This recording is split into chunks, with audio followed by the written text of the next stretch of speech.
إن الحمد لله نحمده ونستعينه ونستغفره ونعوذ بالله من شرور أنفسنا ومن سيئات أعمالنا.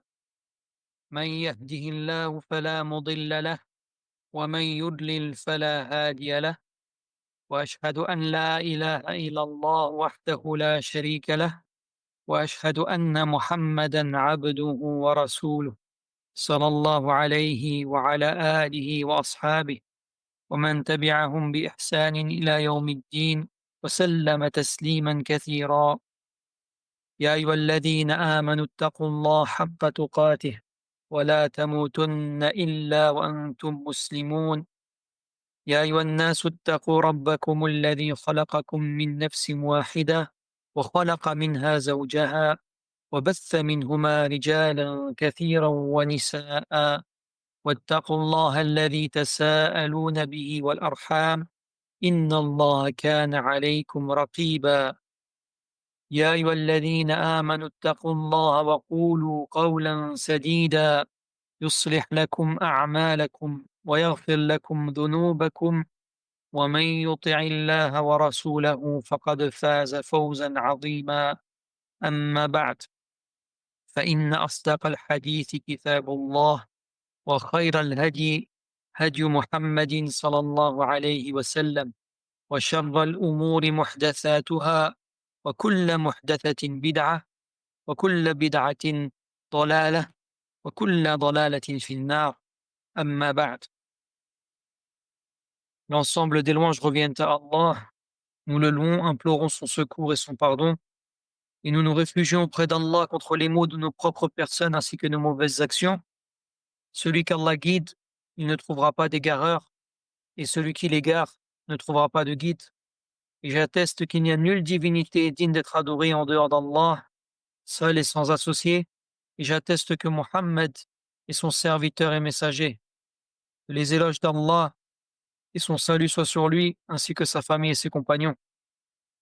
Ô les croyants, craignez Allah comme il doit être craint, et ne mourrez qu'en pleine soumission. Ô hommes, craignez votre Seigneur qui vous a créé d'un seul être, et a créé de celui-ci son épouse, et qui de ces deux-là a fait répandre sur la terre beaucoup d'hommes et de femmes. Et craignez Allah au nom duquel vous vous implorez les uns les autres, et craignez de rompre les liens du sang. Certes, Allah vous observe parfaitement.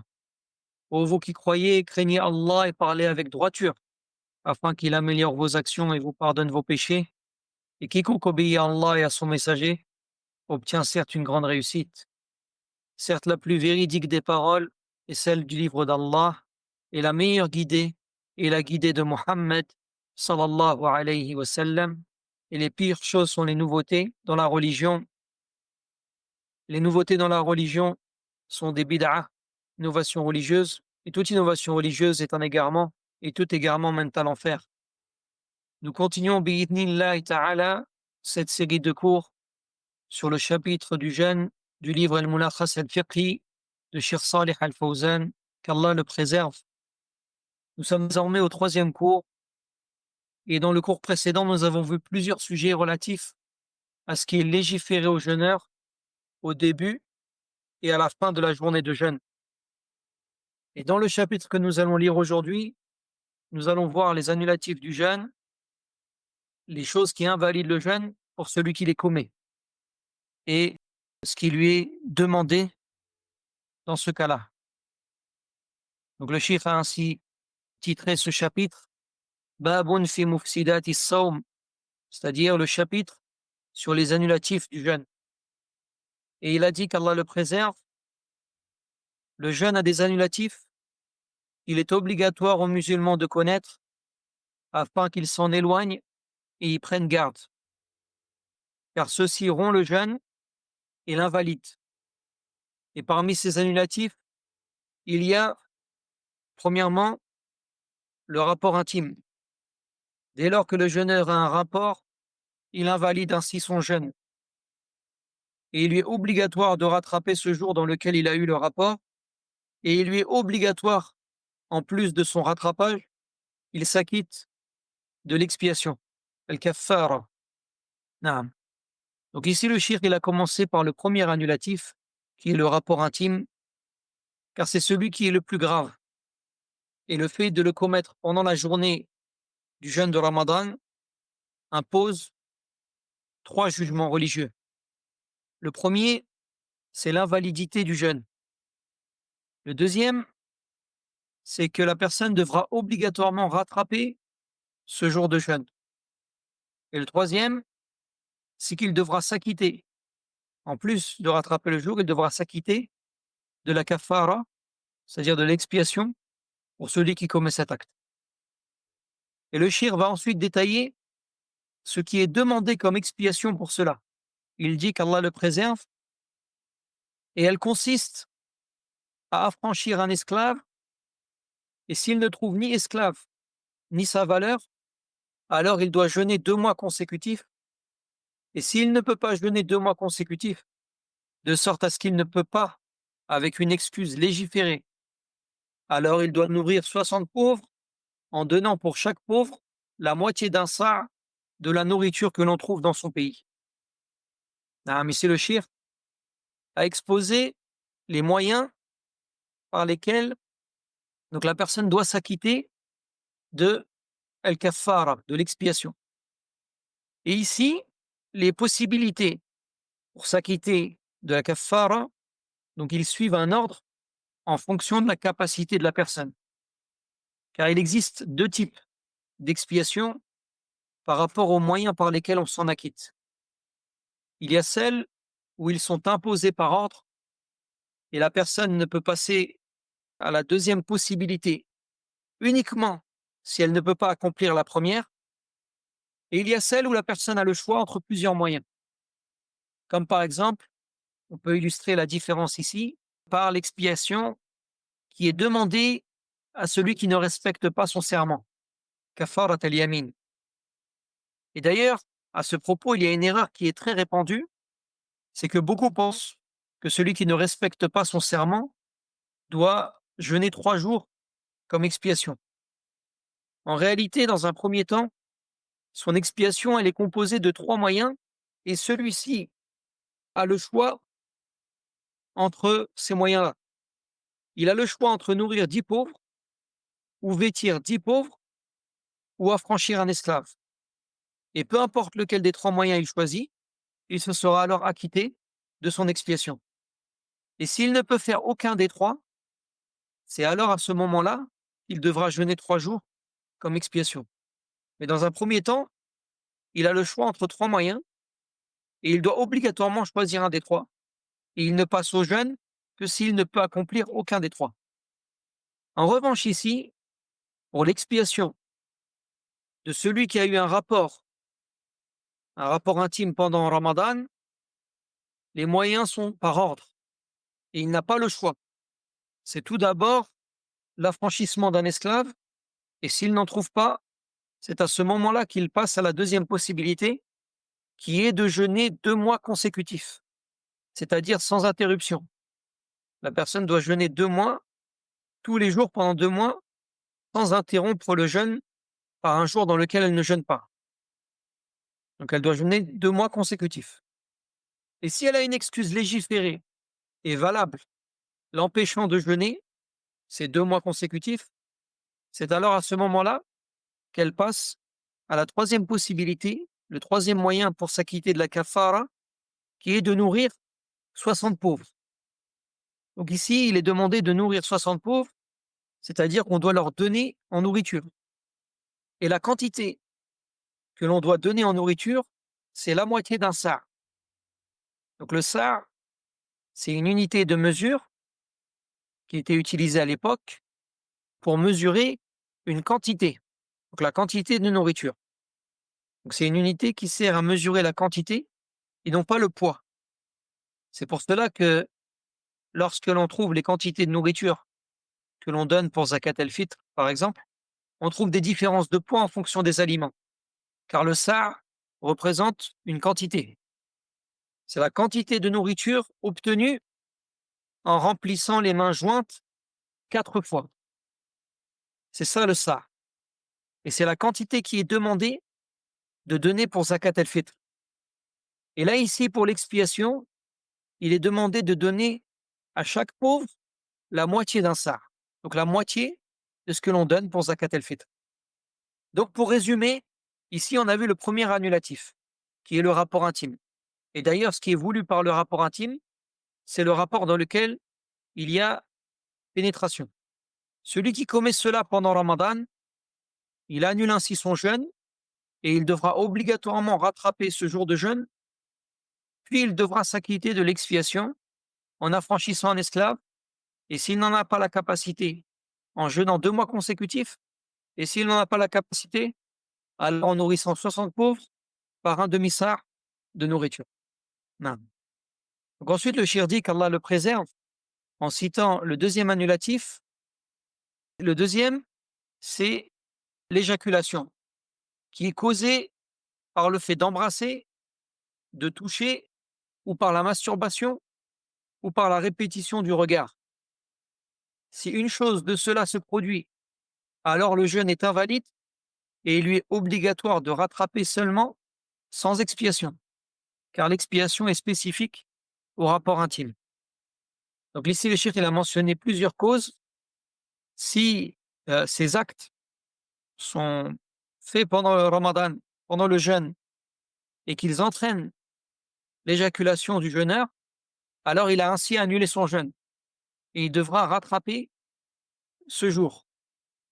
Par contre, il ne devra pas fournir d'expiation, il ne devra pas s'acquitter de l'expiation, car celle-ci est uniquement demandée pour celui qui a annulé son jeûne par le rapport intime, ou plutôt, pour être plus précis, celui qui a eu un rapport intime pendant la journée de jeûne.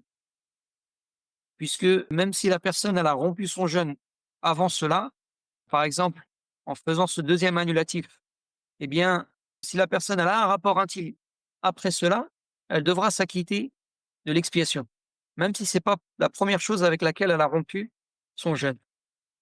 Puis le shir dit qu'Allah le préserve, et celui qui dort, s'il fait alors un rêve érotique et a une éjaculation, alors il ne doit rien et son jeûne est valable, car ceci s'est produit alors qu'il n'avait pas le choix, il ne l'a pas voulu, mais il lui est obligatoire de faire le rousse, les grandes ablutions, pour se laver de son état d'impureté majeure, de son état de janab.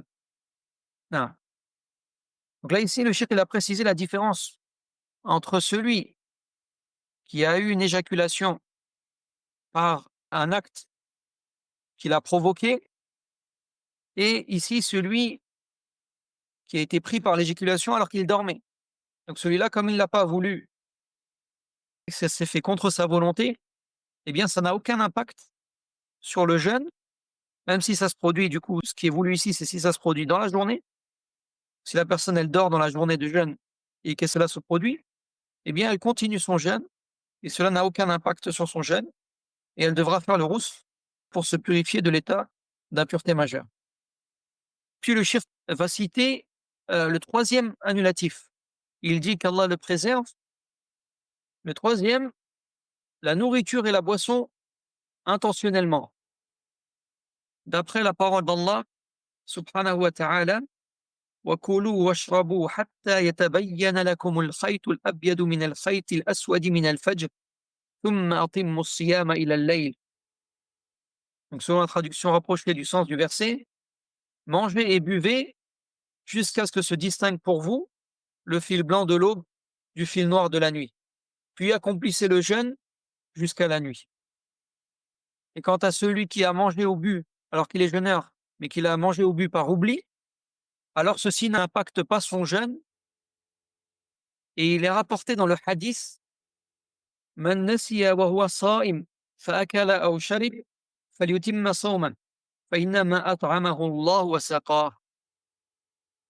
Donc celui qui a oublié et a mangé ou bu alors qu'il est jeûneur, qu'il continue son jeûne, ce n'est rien d'autre qu'Allah qui l'a nourri et lui a donné à boire.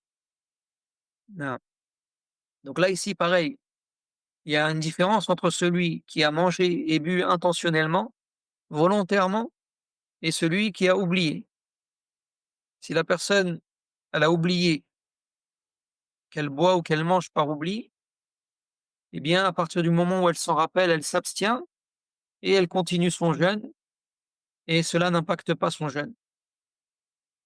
Donc là, ici, le shir a cité les 3 principaux annulatifs du jeûne. Donc après cela, il va en citer d'autres. Il dit qu'Allah le préserve et parmi ceux qui auront le jeûne, le fait de faire parvenir l'eau à l'intérieur du corps par le nez. Donc c'est-à-dire que c'est pas forcément la personne qui va prendre de l'eau en la buvant par la bouche, comme ce qui est habituel, qui va rompre son jeûne, mais également si jamais elle fait passer l'eau par son nez, eh bien cela annule le jeûne.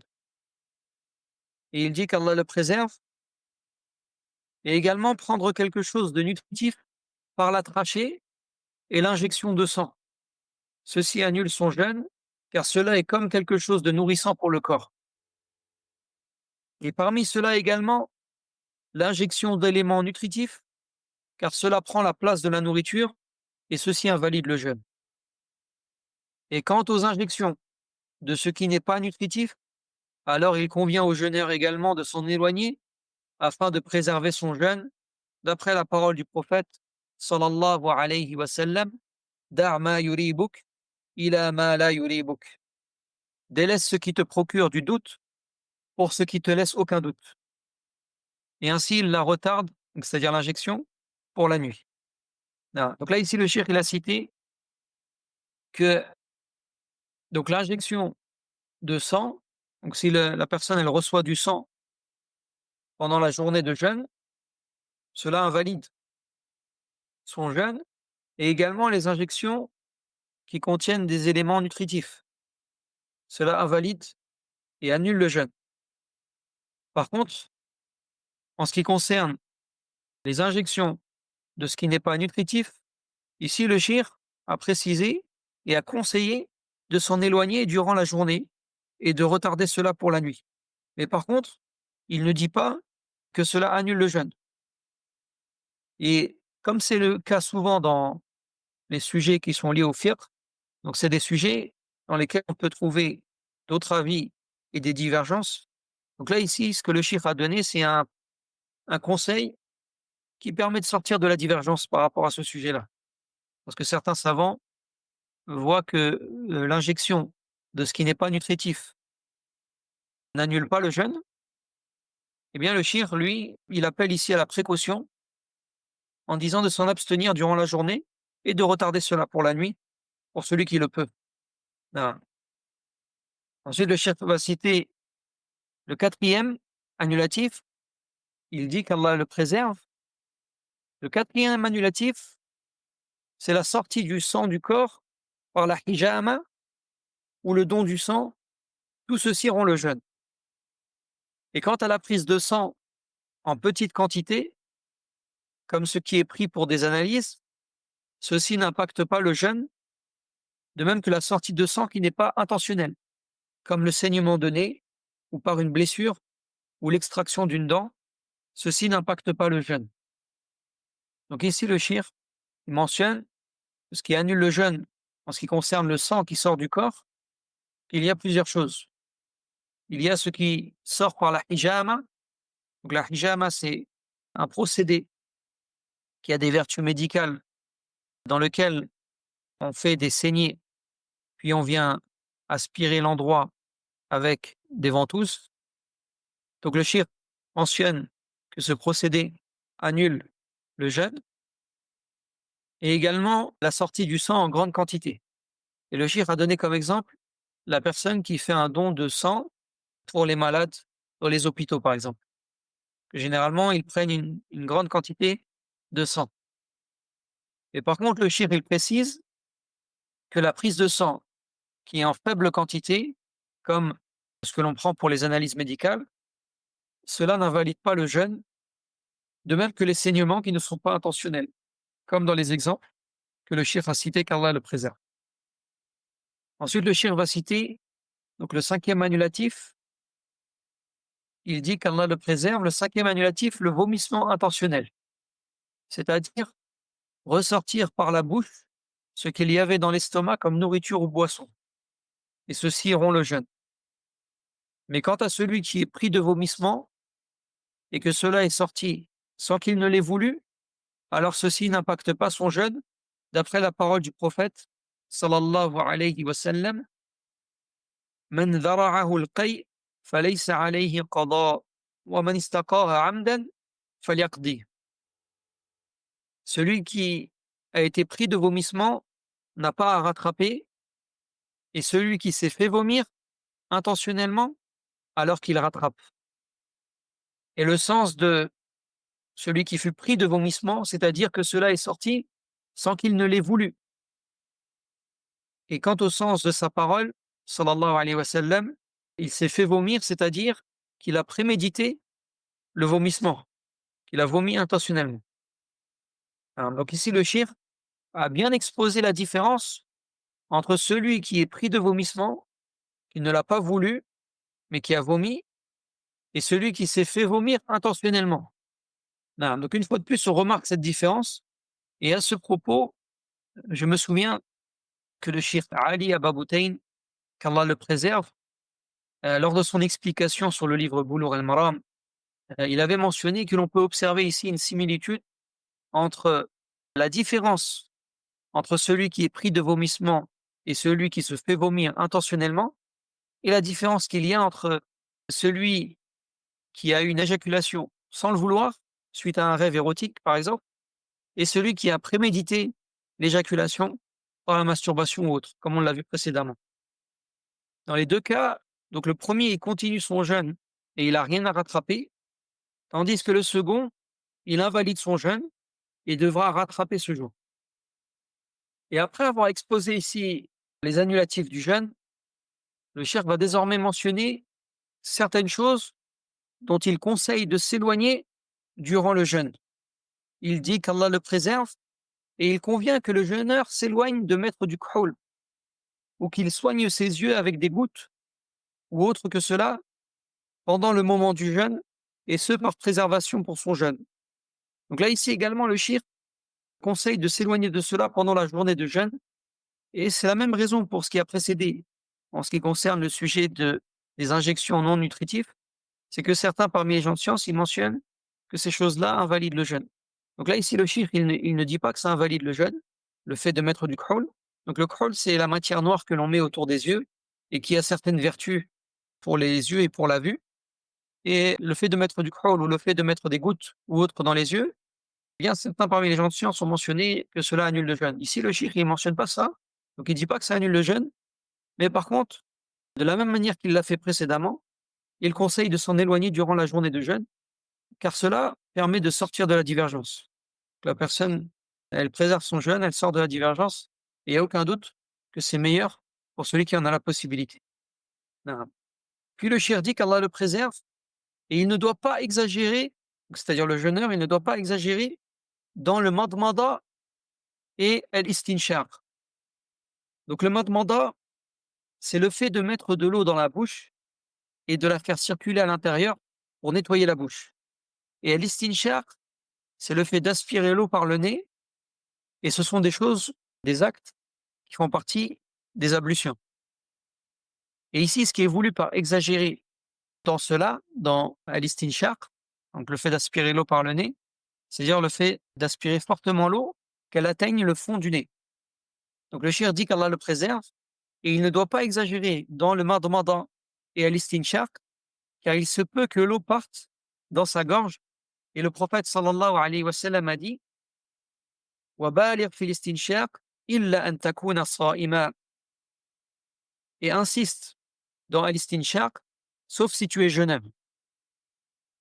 Ah. Donc là, pareil, ici le cheikh ne mentionne pas que c'est des choses qui invalident le jeûne pour celui à qui ça se produit, mais par contre, il conseille de ne pas insister sur l'istinshaq pendant le jeûne. Ah.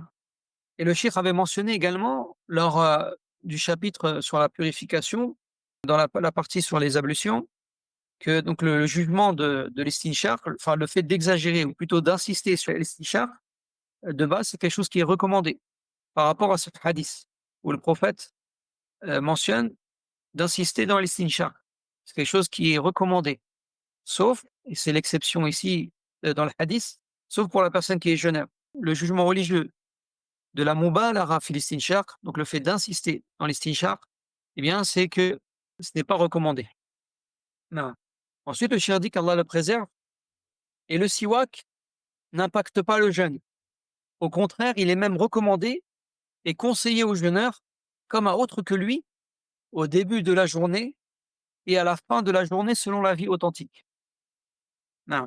Quand ici le cheikh il a parlé de la mas'ala du siwak, et je pense que le siwak est connu, donc il précise qu'il est recommandé pour le jeûneur comme pour celui qui n'est pas jeûneur. Également, ce que le cheikh mentionne, c'est que c'est recommandé en tout temps et à tout moment de la journée. Mais ici, le cheikh il a fait une indication au fait qu'il y a une divergence quant à la fin de la journée, puisqu'il a dit au début de la journée et à la fin de la journée selon l'avis authentique. Donc on comprend que pour la fin de la journée, il y a divergence, mais que l'avis authentique, selon le cheikh, c'est que ça reste recommandé pour le jeûneur d'utiliser le siwak même à la fin de la journée. Ah. Ensuite, il dit qu'Allah le préserve, et si de la poussière ou une mouche s'introduit dans sa gorge, alors ceci n'impacte pas son jeûne. Non.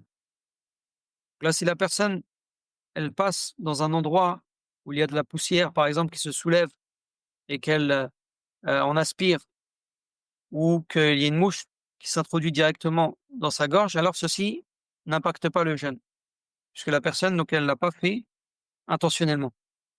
Puis le cheikh va citer des choses que le jeûneur doit obligatoirement s'éloigner.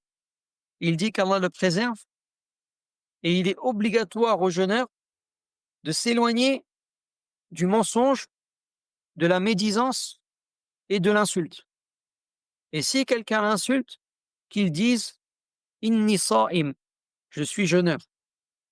Et pour certaines personnes, il est facile de délaisser la nourriture et la boisson, mais hélas, il ne leur est pas facile de délaisser ce dont ils ont l'habitude comme mauvaises paroles et actes. C'est pour cela que certains prédécesseurs ont dit le plus aisé des jeûnes est de délaisser la nourriture et la boisson. Non. Donc là, ici, ce que le cheikh a cité, ce ne sont pas des annulatifs du jeûne, mais ce sont ce que l'on appelle al-munaqqisat. Ce sont les choses qui font diminuer la récompense du jeûne. Et ce sont des choses qui sont interdites en tout temps, y compris lorsque la personne n'est pas jeûneur. Ces choses-là sont interdites à plus forte raison lorsque la personne jeûne, puisque pendant le jeûne, la personne, elle adore son Seigneur et elle cherche à se rapprocher de lui en se privant de choses qui, en dehors du jeûne, sont permises. Donc le jeûneur se prive de choses qui lui sont permises durant la journée de jeûne, donc il doit à plus forte raison se priver de ce qui est interdit et de ce qui est interdit en tout temps. Et quant à ce que le cheikh a mentionné, donc si la personne se fait insulter, si le jeûneur se fait insulter, qu'il réponde Inni sa'im. Ça, c'est venu dans un hadith et c'est la réponse qui permet à la personne de se rappeler à la fois de la situation dans laquelle elle est, c'est-à-dire qu'elle adore Allah Azza wa Jal et qu'elle doit se rappeler que de la même manière qu'elle se prive des choses qui sont permises, elle doit se priver des choses qui sont interdites. Et également, c'est un rappel aussi à la personne qui l'aura insulté, puisque voilà, pendant Ramadan particulièrement, donc la personne sera également en train de jeûner et ça lui fait un rappel et une remise en question. Voilà. Ensuite, le cheikh dit qu'Allah le préserve.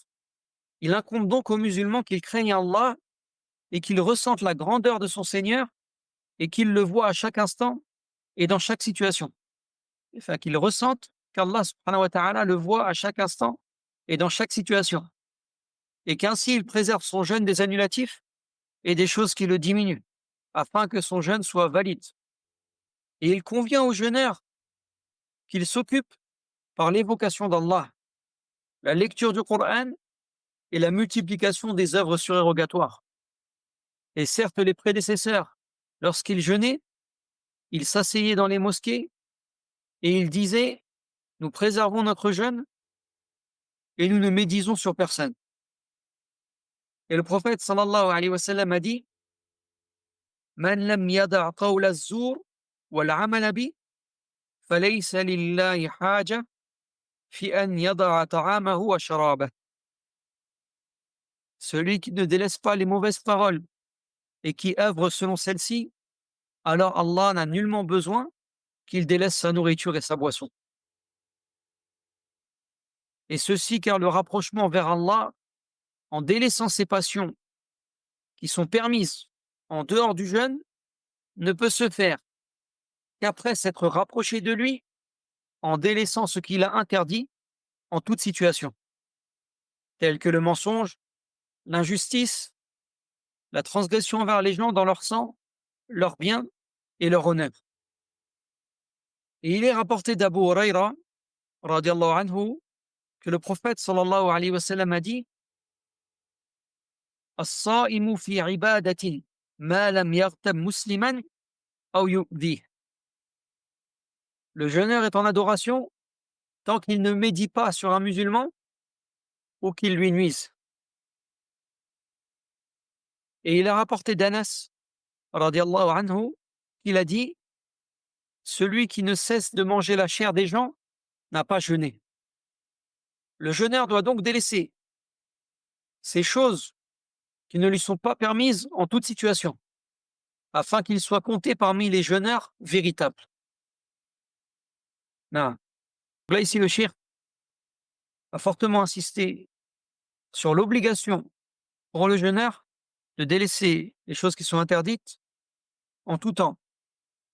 Et ces choses-là, qu'elles n'annulent pas et elles n'invalident pas le jeûne. Et le jour que la personne a passé, il est compté comme valide. Cependant, il se peut qu'une personne ne ressorte de sa journée de jeûne qu'avec la faim et la soif, comme cela est venu dans le hadith, c'est-à-dire qu'elle a son jeûne qui est valide, mais qu'elle n'en tirera aucune récompense, puisque, à force de commettre les interdits, donc elle diminue les récompenses qu'elle aurait pu obtenir par ce jeûne. Et donc elle a validé son jeûne, mais elle n'en tire aucune récompense. C'est pour cela qu'il est très important de faire attention à cela. Ici, le cheikh donc a mentionné des paroles très importantes du prophète sallallahu alayhi wa sallam qui vont dans ce sens. Ah. Et donc ainsi, le cheikh a terminé ce chapitre et nous allons nous arrêter ici. Et bi'idhnillah, nous continuerons bientôt. Vous serez informés, Inch'Allah, de la date du prochain cours sur la chaîne. Je vous remercie pour votre présence et je demande à Allah Azza wa Jal qu'il m'accorde, ainsi qu'à vous, une science utile et des œuvres pieuses et qu'il fasse que ce que nous avons appris nous soit profitable. Subhanakallahumma wa bihamdik. Ashhadu an la ilaha illa ant. Astaghfiruka wa atubu ilayk. Allahumma salli wa sallim ala nabiyyina Muhammad wa ala alihi wa sahbihi ajma'in. Wa akhiru da'wana anil hamdulillahi rabbil alamin.